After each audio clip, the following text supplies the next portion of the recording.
Hey guys, कैसे हो आप सब। आई होप कि आप लोग बहुत अच्छे होंगे। तो आज मैं पीयरलेस मार्शल स्पिरिट की लेटेस्ट एपिसोड को एक्सप्लेन करने वाली हूँ। और अगर आपने इसका पिछला एपिसोड अभी तक नहीं देखा है तो सबसे पहले वो जाकर देख लीजिए, वरना आपको आज की वीडियो में कुछ भी समझ नहीं आएगा। और अगर ऑलरेडी देख चुके हैं तो बहुत अच्छी बात है। अब वीडियो स्टार्ट करते हैं। तो नेक्स्ट एपिसोड की स्टार्टिंग में हम हानियनीर को देखते हैं, जो की अब होश में आ गई थी। और वो तुरंत टेंट से बाहर की तरफ जाते हुए अपने आप से कहती है, मुझे कुछ तो याद आ रहा है, मैं आखिर यहाँ पर क्या कर रही हूँ। वो बस टेंट से बाहर निकलने वाली ही होती है कि तभी अचानक से वहाँ पर वही जोंगत्यान आ जाता है। और वो हानियनीर से पूछता है कि क्या तुमने यहाँ पर किसी को देखा था, किसी ने मेरी कल्टीवेशन को धर्मा पावर से रेस्ट्रेन करने की कोशिश की है। जिस पर तभी हानियनीर अपने मन में कहती है कि अगर मैं अभी इसके खिलाफ गई तो मुझे डर है कि ये मुझे उस आदमी से मिलने नहीं देगा, जिसकी इमेज बार बार मेरे माइंड में आ रही है। जिसके बाद हानियनीर उस जोंगत्यान से कहती है कि नहीं तो मैंने तो यहाँ पर किसी को नहीं देखा। जिस पर जोंगत्यान कहता है कि लगता है कि वो बहुत जल्दी यहाँ से भाग गया। जिसके बाद वो अपने आदमियों से उसे ढूंढने को कहता है। फिर वो हंसते हुए हानियनीर से कहता है कि चलो तुम तो ठीक हो। फिर वो जोंगत्यान हानियनीर को टच करने की कोशिश करता है और कहता है कि अब तो हमारी शादी होने वाली है तो तुम मेरे करीब आ सकती हो। वहीं हानियनीर उससे दूर हटते हुए कहती है कि अभी तो हमारी शादी हुई नहीं है तो आपको किस बात की जल्दी है। जिस पर जोंगत्यान हंसते हुए उससे कहता है कि हाँ तुम सही कह रही हो, बस थोड़ा सा वेट और करना है। जिसके बाद जोंगत्यान हानियनीर को एक मैजिक ब्रेसलेट देते हुए कहता है कि ये लो, ये तुम अपने पास रखो। ये एक मैजिक ब्रेसलेट है जिसकी मदद से मेरे अलावा तुम्हें और कोई भी अप्रोच नहीं कर सकता। साथ ही हम देखते हैं कि उस जोंगत्यान ने वहाँ पर एक स्पिरिचुअल बैरियर भी क्रिएट कर दिया था। वही अब हानियनीर कहती है कि अगर कल कुछ नहीं होता है तो मैं अकेले ही इस इंसान का सामना करूंगी। जिसके बाद नेक्स्ट सीन में हम लाओजुओ को देखते हैं, जो कि स्पिरिचुअल फॉर्म में आकर जोंगत्यान को बताता है कि जो आदमी अभी टेंट के अंदर घुसा था वो एक्सट्रीमली स्ट्रॉन्ग मास्टर है, तो तुमको कल की सेरेमनी के लिए ज्यादा केयरफुल रहना होगा। और उसकी बातों को सुनकर वो जोंगत्यान अपनी ऑब्जर्वेशन टेक्निक को यूज करता है, जिसकी मदद से वो वहाँ पर आए गए लोगों को चेक करने लगता है। जहाँ पर कि उसने फैंग को भी ऑब्जर्व किया, पर उसके बारे में कुछ भी पता नहीं चलता क्योंकि फैंग ने स्पेल्स का यूज करके अपनी पावर्स को हाइड कर दिया था। वही हम जोंगत्यान को देखते हैं, जो कि अपने आप से कहता है कि तुम चाहे जो भी हो, अगर तुम जिंदा रहना चाहते हो तो तुम्हें लाओजू साइड पर आने की हिम्मत नहीं करनी चाहिए थी। जिसके बाद हम देखते हैं कि जोंगत्यान बाकी सेक्ट मास्टर से मिलने के लिए आता है और जहाँ पर कि वो सभी उसे कांग्रेचुलेशंस कह रहे थे। जिसके बाद हमें चेंगजुओ और वांगजुई को दिखाया जाता है, जो कि जोंगत्यान के भाई होते हैं। और वो उससे कहते हैं कि जैसे ही मुझे इसकी खबर मिली मैं भागा चला आया और मैंने रातों रात 76 ट्राइब्स को लूटकर आपकी शादी के लिए गिफ्ट प्रिपेयर किए हैं। ये सुनकर जोंगत्यान हंसते हुए कहता है कि अच्छा ऐसी बात है तो फिर मुझे वो गिफ्ट्स दिखाओ। उसके बाद हम देखते हैं कि वो एक एक करके उन गिफ्ट्स को बाहर निकालता है। उन गिफ्ट्स में best reputation pot, 1 million Shuanghuang stones, 1 million years ganoderma lucidum और 1000 ऑफ ईयर्स कोल्ड पॉट था।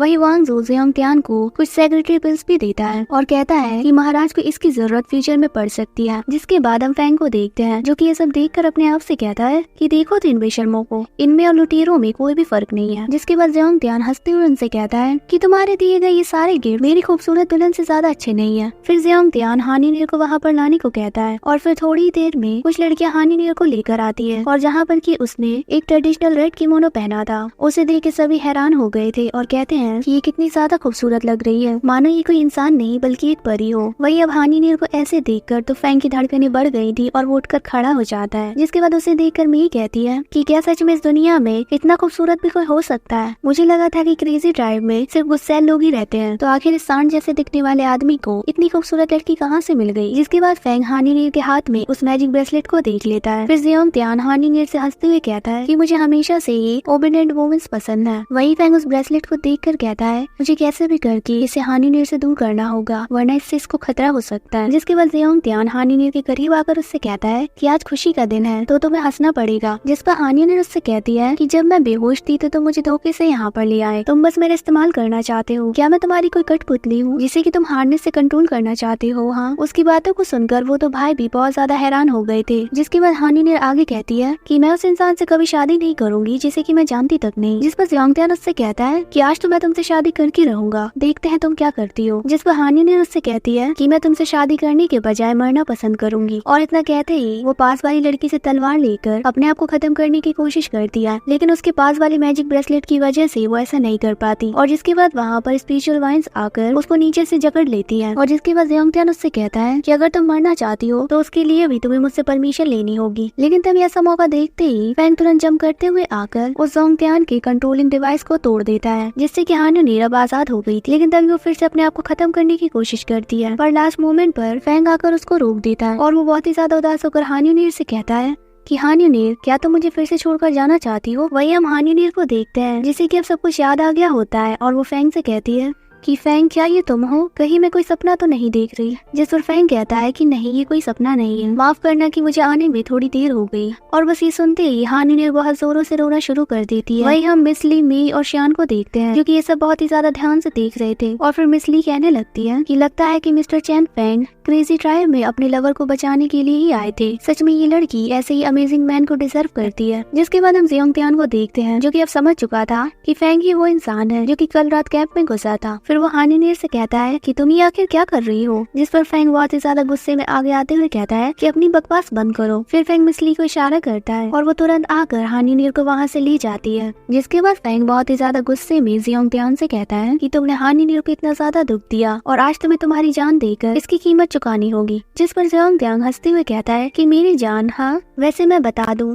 कि मैं 9 इमॉर्टल मार्शल किंग हूँ और तुम जो कि बस मेरे सामने एक चींटी है उसे तो मैं यूं ही कुचल दूं। जिस पर ये जन कहता है तो फिर कोशिश करके देख लो। लेकिन तभी अचानक से वहाँ पर बीच में चेंगजू आ जाता है और वो कहता है कि महाराज आप चिंता ना करें, मैं तो उसको मेरे एक ही मुक्के से खत्म कर दूंगा। और जिसके बाद हम देखते हैं कि वो दोनों एक दूसरे पर अटैक करने के लिए आगे बढ़ते हैं, लेकिन उल्टा फैंग ने उसको एक ही मुक्के से दूर पीछे फेंक दिया था। और वही वो उससे कहता है कि जब तुम्हारे पास कोई एबिलिटी नहीं है तो तुम्हें ज्यादा एरोगेंट नहीं बनना चाहिए। जिसके बाद फैंग अपने सेकंड पंच से उसके दांत ही तोड़ देता है। अब जैसे वो तीसरा पंच मारने वाला था कि तभी अचानक से चेंगजू को माफी मांगते हुए कहता है कि मैं गलत था, मुझे पता नहीं था कि तुम इतने ज्यादा स्ट्रॉन्ग होगे। फिर वही फैंग उसको लास्ट पंच मारते हुए कहता है कि क्या अब से तुम वीक पर्सन को बुली करोगे? और जिसके बाद फैंग के उस पंच से वो वहीं पर ढेर हो जाता है। फिर वहीं पर हम वांगजुई को देखते हैं जो कि वहाँ से चुपचाप भाग रहा था, लेकिन तभी फैंग उसको रोक देता है और कहता है कि आखिर इतनी जल्दी भी क्या है हम? लेकिन वांगजुई तो एक नंबर का डरपोक था, वो तुरंत फैंग के सामने सरेंडर कर देता है और कहता है कि मास्टर मुझे माफ कर दीजिए। लेकिन फैंग तो फैंग है, वो उसे इतनी आसानी से कहाँ जाने देने वाला है।